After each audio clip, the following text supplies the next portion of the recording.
Antara melawan tahta dan kekuasaan. Beri tepuk tangan yang meriah buat kelas 12 MIPA 6. Assalamualaikum warahmatullahi wabarakatuh. Hai semuanya, selamat datang di Kabaret dalam rangka tugas praktek seni budaya pementasan drama dalam program studi seni budaya SMA Negeri 1 Arjawinangun. Yang terhormat Bapak Kepala Sekolah SMA Negeri 1 Arjawinangun, yang kami hormati Ibu Dewi SPD selaku pengampun mata pelajaran seni budaya, dan yang kami hormati Bapak atau Ibu guru serta para penonton yang berbahagia. Kami ucapkan terima kasih atas kehadiran untuk menonton dalam pementasan drama kami yang berjudul Kerajaan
manusia.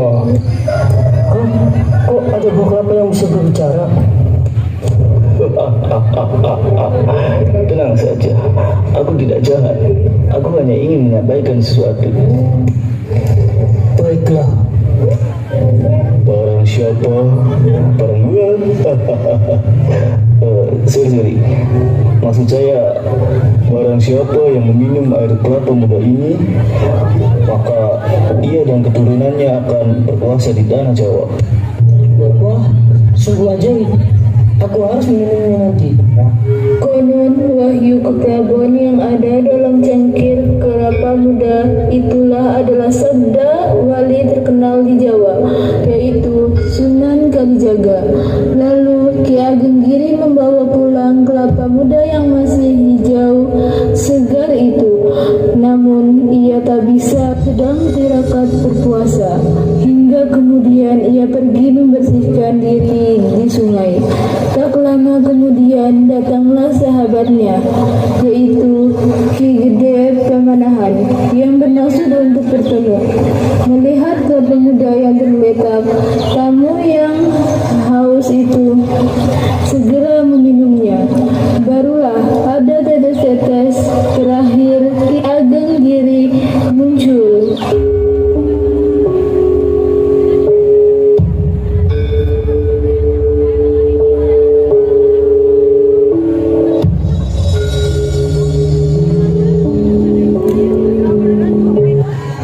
Kenapa kau meminum kelapa muda ini, sahabatku? Maaf Ki, aku benar-benar kehausan. Memangnya ada apa dengan cangkir ini? Sebenarnya cangkir ini bukan cangkir biasa. Di dalamnya terdapat wahyu keprabon yang merupakan sabda dari Sunan Kalijaga. Waduh, betapa cerobohnya diriku. Apa isi sabdanya? Wahai sahabatku, Barang siapa yang minum air kelapa muda ini, maka ia dan keturunannya akan berkuasa di tanah Jawa. sekali lagi maafkan aku Ki, tapi apa yang harus aku lakukan?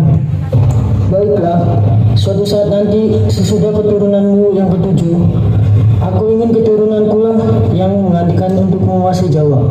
Singkatnya cerita, anak lelaki Ki Gede Pemanahan yang bernama Suto Wijoyo ngeger ke Panjang. Ia berhasil menumpas pemberontakan Adipati Jipang Panolan, yaitu Aryo Penangsang, dengan tombak Kiai Pleret bekal dari bapaknya.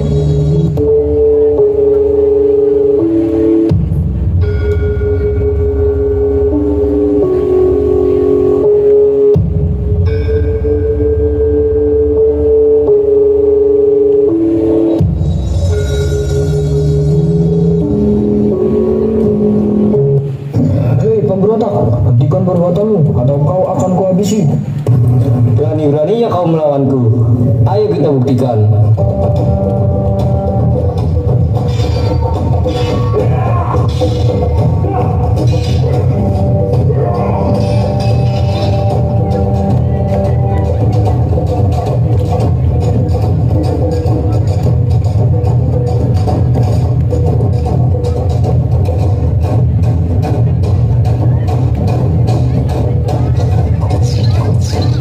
Berkat keberanian Suto Wijoyo, ia diberi hadiah oleh Sultan Panjang, yaitu Sultan Hadiwijoyo, berupa sebuah wilayah di Mataram. Suto Wijoyo, kamu telah menjadi prajurit setia bagi kerajaan ini. Aku tidak bisa berterima kasih dalam kata-kata. Bagaimana jika aku berikan hadiah wilayah di Mataram sebagai bentuk penghargaan atas jasamu? Sultan, terima kasih atas kepercayaanmu. Hamba sangat merasa terhormat dan tidak akan pernah melupakan pengabdian ini. Wilayah ini adalah sebuah ladang yang subur dan strategis. Suto Wijoyo, kamu bisa membangun tempat tinggal dan mengembangkan pertanian di sana. Terima kasih Sultan. Hamba akan menjaga wilayah ini dengan baik dan berusaha untuk mengembangkan pertanian yang makmur. Hamba tidak akan mengecewakanmu. Aku yakin, Suto Wijoyo, kamu memiliki keahlian dan integritas yang dibutuhkan untuk mengelola wilayah tersebut. Aku sangat bangga memiliki seorang prajurit seperti kamu. Hamba akan berusaha semaksimal mungkin untuk menjaga kehormatan ini. Sultan, hamba bangga bisa melayani kerajaan ini dan tidak akan berhenti berjuang demi kesejahteraan rakyat. Toto Wijoyo, kamu merupakan teladan bagi prajurit lain. Semoga kesuksesan selalu menyertaimu dalam mengelola wilayah tersebut. Terima kasih, Sultan. Hamba akan bekerja keras dan berusaha untuk memperluas kekuasaan dan keberhasilan kerajaan ini. Semoga Tuhan memberikan berkah dan perlindungan kepada kita semua. Sutowijoyo yang bergelar Pemanahan Senopati berkuasa sejak tahun 1586 hingga 1601. Kemudian diganti oleh putranya yaitu Raden Mas Jolang yang menggunakan gelar Susuhunan Hanyakrowati hingga tahun 1613. Pasca kekuasaan Susuhunan Hanyakrowati, Mataram mencapai puncak keemasannya ketika dipimpin oleh Sultan Agung Hayakrokusumo hingga tahun 1646. Lalu pada tahun 1614 VOC mengirim duta untuk mengajak Sultan Agung bekerjasama, namun ditolak mentah-mentah. Semua tunduk kepada kita. Setelah kita menguasai Banten, kita akan membuat seluruh Nusantara ini menjadi di bawah kendali kita. Betul Tuan, apa rencana Tuan selanjutnya? Rencanaku sebenarnya masih sama dengan rencana biasanya, Jenderal, yaitu menjadikan Nusantara tunduk kepada kita. Aku akan bekerja sama dengan kerajaan yang kuat. Wah, hebat Tuan, hebat. Kalau begitu, aku akan mencari kerajaan yang Tuan inginkan. Setelah merasa menemukan kerajaan yang tangguh dan kuat, jenderal tersebut segera kembali ke istananya dan mengatakan apa yang telah ia temukan kepada Cepekun. Tuan, aku telah menemukan kerajaan tersebut. Tidak hanya itu Tuan, kerajaan itu bahkan kerajaan terkuat di Pulau Jawa ini. Kerajaan itu adalah Mataram, Tuan. Bagus, Jenderal. Ini sangat menarik. Kalau begitu, aku akan pergi ke Mataram dan mengajak raja di sana untuk bekerja sama. Kembalilah dengan membawa kabar baik. Awas saja jikalau kabar buruk yang kau bawa. Baik Tuan, segera saya laksanakan dengan sebaik mungkin. Segera saja jenderal itu pergi ke Mataram dan menemui Sultan Agung untuk bekerja sama.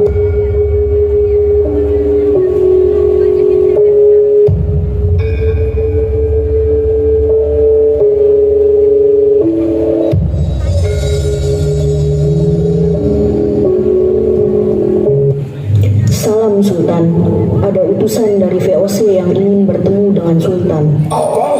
Utusan dari versi? Ada urusan apa orang-orang licik itu datang kemari? Prajurit, apakah kau tahu tujuan mereka kemari? Maaf Sultan, hamba sungguh tidak tahu. Satu raja tidak kemari dengan rasa hormat. Baik Sultan. Prajurit itu segera memanggil jenderal VOC dan mempersilahkan untuk menemui Sultan Agung Hayakrokusumo, jenderal, sultan, permasyuri, dan prajurit.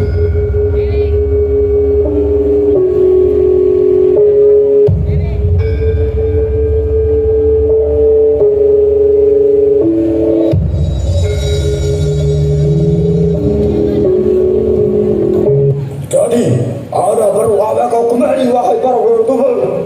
Saya adalah utusan dari Tuan Cepekun. Dengan rasa hormat, Tuanku meminta agar VOC dan Mataram bekerja sama. Kerjasama seperti apa yang diinginkan tuanmu? Apakah dia ingin seluruh Jawa ini tunduk kepadanya? No. Kenapa kau berpikir seperti itu kepada Tuanku? Janganlah buruk sangka. Kita hanya akan bekerja sama dalam memerintah. Pemerintah seperti apa yang kau maksud? Lighting seperti memerintah dalam wilayah dan memerintah dalam hasil bumi. Jangan terima penawaran mereka, Kakanda. Mereka adalah orang-orang licik yang tidak dapat dipercaya. Iya Kakanda, mereka itu orang-orang licik yang nanti bisa saja diam-diam merebut kekuasaan kita, Kakanda. Kau benar, Aninda-Anindaku. Hei Jenderal, kalau itu yang kau inginkan, segeralah kau pergi dan tinggalkan Mataram ini. Katakan kepada tuanmu, selama aku masih hidup jangan pernah bermimpi untuk menginjakkan kaki di kerajaanku ini. How dare you? Jaga bicaramu terhadap tuanku. Lihat saja apa yang akan diperbuat tuanku pada kerajaanmu yang lemah ini. Silahkan saja, aku tidak takut. Prajurit, bawa peluru tumbuk ini pergi dari kerajaanku. Cepat! Baik, Sultan. Jenderal itu pun segera pergi meninggalkan Mataram dengan wajah yang penuh dengan kekesalan. Ia segera menuju ke Batavia dan mengatakan yang telah ia alami di Mataram kepada Jepekun. Setelah mendengar penjelasan dari jenderalnya, itu Jepekun marah dan menyimpan dendam kepada Mataram. Salam tuanku. Cepat, segera katakan apa yang telah kau dapatkan dari Mataram dan kapan kita akan segera menguasainya. Maaf tuanku, Mataram telah menolak untuk bekerja sama dengan kita karena Mataram telah mengetahui siasat kita tuanku. Apa? Sombong sekali Mataram itu. Aku pastikan dia akan aku kuasai. Tahun 1624, Sultan Agung memerintahkan Srunggono dengan membawa 1.000 prajurit dengan kekuasaannya untuk membentuk lumbung logistik dengan melalui Banyumas. Namun saat merencanakan itu, semua ada seorang suruhan VOC yang menyamar untuk memata-matai mereka.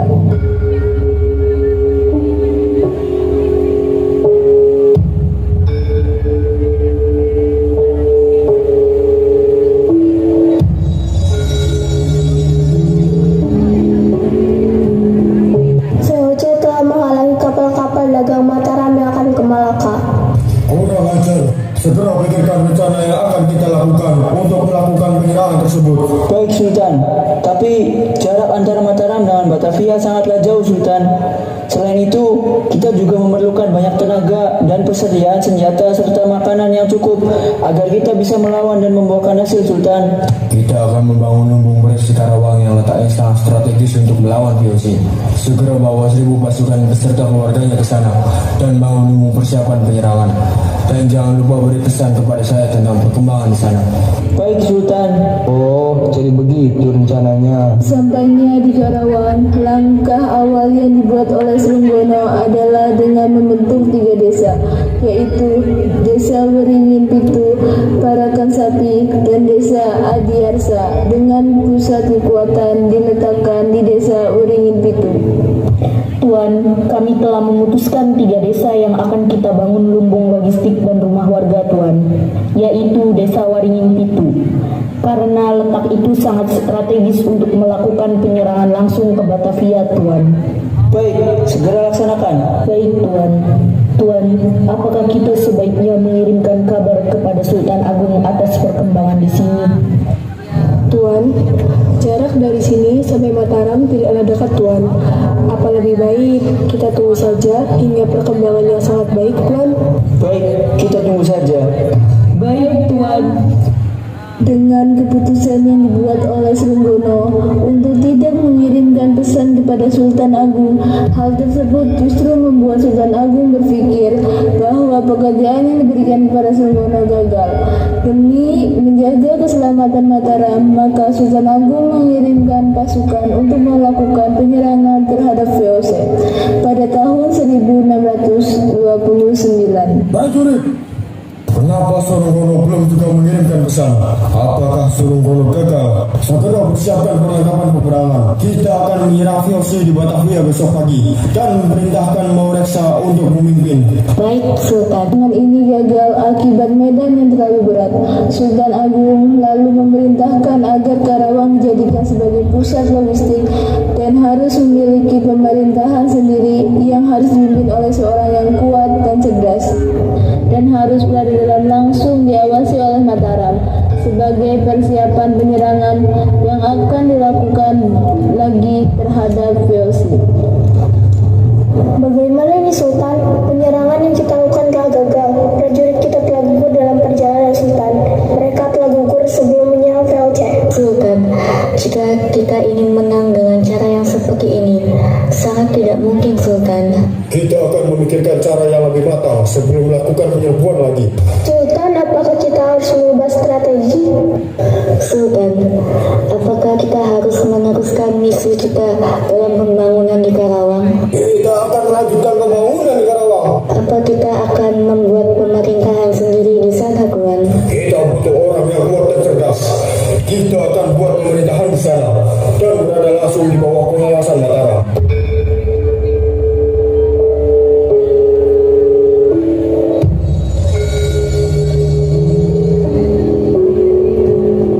Pada tahun 1632, Sultan Agung mengirimkan kembali 1.000 prajurit beserta keluarganya ke Karawang untuk membangun lumbung beras dan pusat logistik yang dipimpin oleh Wira Perbangsa.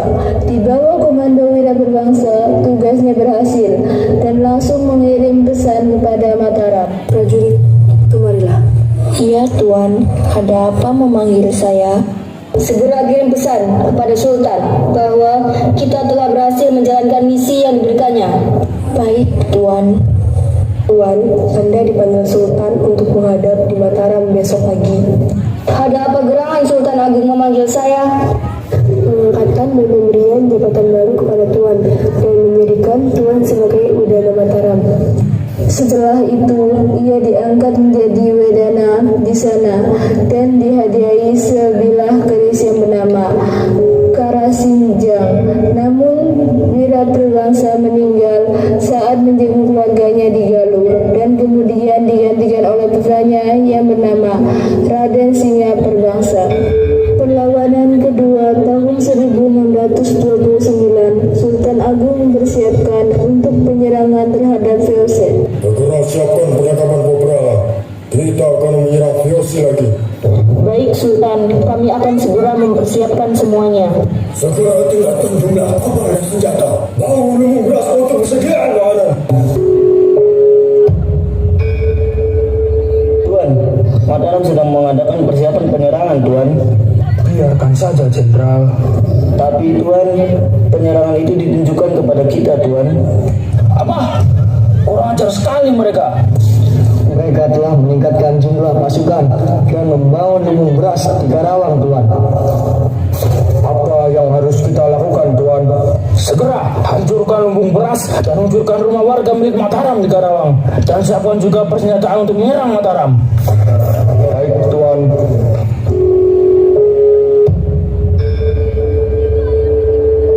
Bu, berapa harganya sayur ini? Murah, Bu. 500 perak aja. Susu kentang.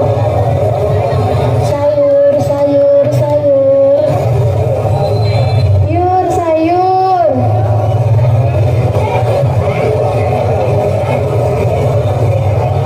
Ada ular.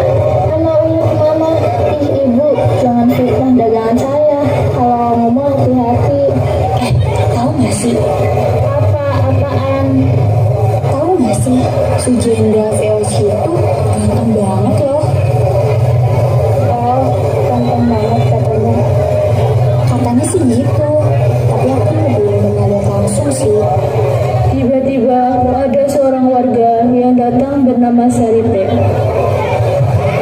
Ya Ujang, mereka ganteng-ganteng bingis, tapi sayang, kejam-kejam. Waduh, jadi takut nih. Sri dan Uyur sedang berjalan melewati rombongan ibu-ibu di pasar. Ih, tau gak Jang? Katanya di sana ada tari-tarian loh. Seriusan, kita harus coba ke sana aja yuk, Jang. Gak boleh ketinggalan momen seru kayak gitu. Iya dong Jang, kita bisa lihat langsung penari-penari hebat dan menari besar mereka. Amazing, kita bisa ikutan tarian keren itu. Bener banget, Jang. Pasti seru banget deh. Ayo Jang ikut kita nonton tarian di sebelah sana yuk.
kalian dari sini.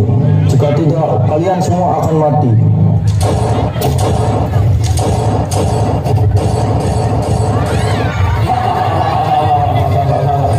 Warga pun berlarian mendengar bunyi tembakan itu.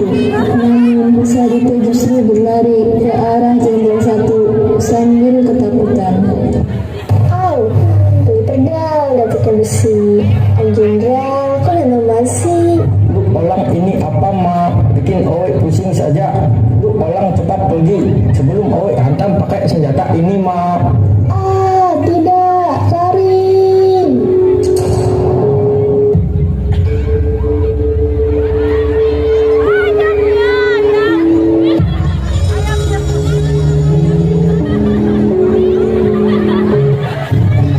Tuan, kami telah menjalankan perintah Tuan.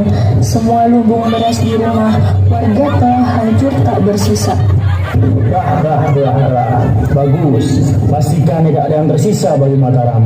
Kita tunggu saja hingga Mataram sampai ke Batavia dengan membawa pasukan lemahnya itu. Baik, Tuan. Sementara itu, kondisi di Mataram sangatlah buruk. Mataram lalu melakukan penyerangan terhadap VOC dan menuju ke Batavia, tetapi penyerangan itu gagal. Gawat Sultan, gawat. Segala persiapan kita telah dihancurkan oleh tentara VOC, Tuan. Segera bersiapkan semuanya. Kita akan melakukan penyerangan terhadap VOC. Tapi Sultan, kita sudah tidak memiliki persiapan yang cukup, Sultan. Segera bersiapkan semuanya. Baik, Sultan.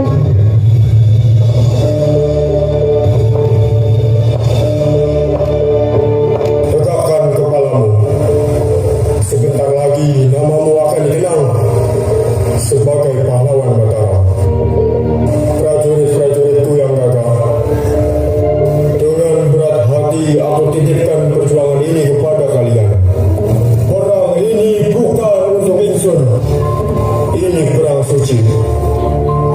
Untuk melanjutkan perjuangan Mahapati Gajah Mada dalam menyatukan Nusantara dengan menyebut Asmo Gusti Kang Ataryo Jagat. Aku titahkan kalian untuk mukti utawa mati ing Sunda Kelapa. Mataram lalu melakukan penyerangan terhadap VOC dan melanjutkan ke Batavia, tetapi penyerangan itu gagal. Sultan Agung, apakah hanya segini kekuatan dari pasukanmu? Jangan sombong oleh Tumbul. Pasukanku pasti bisa mengalahkan kelompok-kelompok itu. Baiklah Sultan, mari kita buktikan saja. Siti Kumbul menembakkan senjata ke atas dan pertempuran pun dimulai.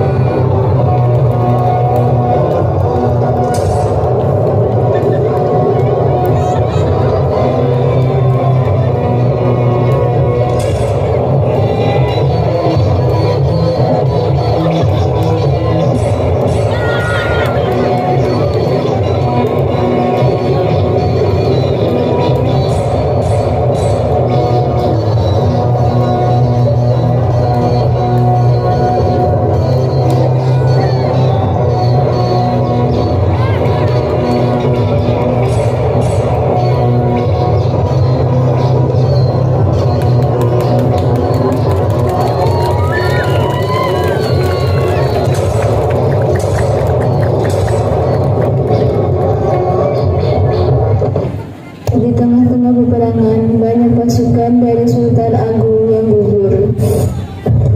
Sultan, apalagi yang harus kita lakukan? Kita telah kalah, Sultan. Sultan, banyak prajurit kita yang telah tewas akibat perjalanan yang melelahkan. Selain itu, senjata kita juga tidak sebanding dengan company, Tuan. Baiklah, kita kembali ke Mataram sekarang juga. Sultan Agung bersikeras untuk menghancurkan VOC dan bahkan ia melakukan kerjasama dengan Bertulis. Namun hubungan tersebut putus asa. Menyadari bahwa Bertulis pada tahun 1925 telah lemah. Setelah kalahnya di Batavia, banyak daerah-daerah Mataram yang melakukan pemberontakan ingin cepat merdeka. Sultan Agung wafat pada tahun 1645. Setelah kematian Sultan Agung, pemerintahan diganti oleh Amangkurat I yang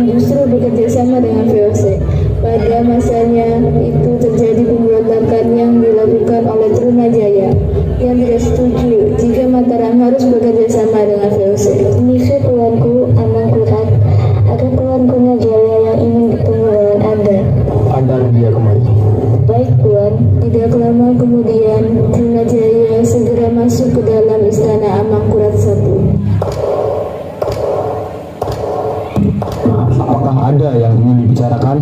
Siapa mereka? Apa urusan mereka? Dia adalah orang yang membantu kita untuk membersihkan Mataram. Dia juga akan membantu kita dalam mengurus hasil bumi dan pemerintahan. Apa maksudmu? Apakah dia salah satu dari company? Iya, kau benar Trimajaya. Apakah kau sudah gila? Apa maksudmu Trimajaya? Apakah kau tahu Amangkurat? Betapa liciknya mereka. Iya, aku tahu mereka. Mereka lebih baik dari kamu, karena mereka lah yang bersedia membantu kita. Apa? Bagaimana kau ini? Kau justru malah melakukan kerjasama dengan Rose yang jelas selama ini telah menyulitkan Mataram. Apa kau sudah gila, Mangkurat? Udahlah, kau diam saja. Pergi sana. Awas kau Amangkurat, aku akan melakukan penyerangan terhadap kau untuk merebut kemerdekaan Mataram dari tangan Rose. Aku tidak akan membiarkan kau bisa menginjakan kakimu di atas tanah Mataram ini. Justru aku yang tidak akan membiarkan kau dan kompeni yang licik ini menginjakkan kaki di tanah Mataram. Akhirnya terjadi pemberontakan yang dilakukan oleh Trunajaya terhadap Mataram karena tidak setuju dengan keputusan Amangkurat, dan bahkan rakyat pun kurang puas dengan pemerintahan Amangkurat I. Setelah Amangkurat I wafat, pemerintahannya diganti oleh Amangkurat II. Pada masa pemerintahannya itu justru terjadi banyak kekalahan. Bahkan VOC berhasil menguasai setengah dari wilayah Mataram. Setelah Amangkurat II, maka berdasarkan perjanjian Giyanti pada tanggal 13 Februari 1755, yaitu Mataram dibagi menjadi dua. 1. Kesultanan Yogyakarta oleh Mangkubumi yang bergelar Hamengkubuwana I. 2. Daerah Kesultanan Surakarta oleh Susuhunan Pakubuwana III. Setelah itu terjadi pembagian wilayah lagi berdasarkan perjanjian Salatiga pada tanggal 17 Maret 1757. Tujuan pembagian itu adalah untuk meredakan amarah RM Said. Kesultanan Yogyakarta, Kesuhunan Surakarta, Mangkunegara oleh RM Said. Kesultanan Yogyakarta dibagi menjadi dua, yaitu Kesultanan Yogyakarta Kerajaan Pakualaman. Dengan gemuruh lantang, tirai pun menutup kisah megah Kerajaan Mataram. Di antara gemilangnya kejayaan dan kebiasaan para raja, kita merenung pada jejak sejarah yang telah terukir dengan darah dan pengorbanan. Meskipun istana ini kini sunyi, legenda Mataram tetap hidup dalam setiap batu dan reruntuhan. Mari kita simpan dalam hati kebesaran dan kehormatan tanah Mataram. Terima kasih pada para pemeran epik ini, dan semoga warisan kebijaksanaan dan keberanian mereka menyala terus sampai cahaya